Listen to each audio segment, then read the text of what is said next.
السلام علیکم ورحمۃ اللہ وبرکاتہ۔ امید کرتا ہوں سب خیریت سے ہوں گے۔ میں ہوں قاری غلام مصطفیٰ۔ آپ دیکھ رہے ہیں لرن قرآن ود قاری غلام مصطفیٰ۔ ایک نیا سبق لے کر حاضر ہوں۔ سورۃ البقرہ آیت نمبر 195۔ وَأَنفِقُوا فِي سَبِيلِ اللَّهِ وَلَا تُلْقُوا بِأَيْدِيكُمْ إِلَى التَّهْلُكَةِ وَأَحْسِنُوا إِنَّ اللَّهَ يُحِبُّ الْمُحْسِنِينَ۔ اور اللہ کی راہ میں خرچ کرو اور اپنے ہاتھوں خود کو ہلاکت میں نہ ڈالو، اور نیکی کرو، بے شک اللہ نیکی کرنے والوں سے محبت فرماتا ہے۔ اسی آیت مبارکہ کی تفسیر میں مفسرین اکرام نے کیا حکم فرمایا ہے؟ وَأَنفِقُوا فِي سَبِيلِ اللَّهِ، اور اللہ کی راہ میں خرچ کرو۔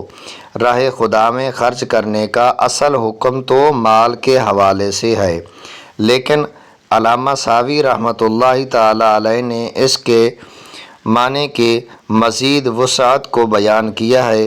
فرماتے ہیں کہ آیت کا مطلب یہ ہے کہ اللہ تعالیٰ کی فرما برداری اور اس کی رضا کے کاموں میں اپنی جان و مال کو صرف کرو، خواہ جہاد ہو یا رشتہ داروں سے حسن سلوک یا اللہ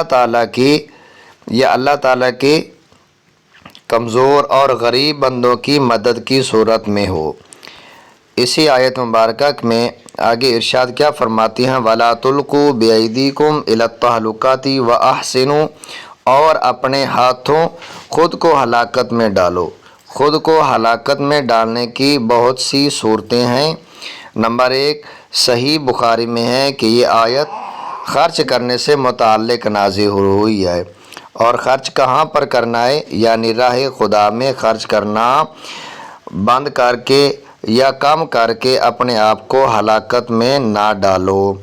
نمبر 2، حضرت ابو ایوب انصاری رضی اللہ تعالیٰ عنہ فرماتی ہیں کہ یہ آیت ہم انصار میں اصحابہ اکرام رضی اللہ تعالیٰ عنہم کے بارے میں نازل ہوئی۔ جب اللہ تعالیٰ نے اسلام کو غلبہ عطا فرما دیا اور اس کی مددگار کثیر ہو گئے تو ہم میں سے بعض سے سرگوشی کرتے ہوئے کہا، جہاد کی مصروفیت میں ہمارے مال ضائع ہو گئے، لہٰذا اب اللہ تعالیٰ نے اسلام کو غلبہ عطا فرمایا ہے تو کیا ہی اچھا ہوا کہ اگر اپنے اموال اور ٹھہریں اور جو ضائع ہوا ہے اس کی درستگی کر لیں۔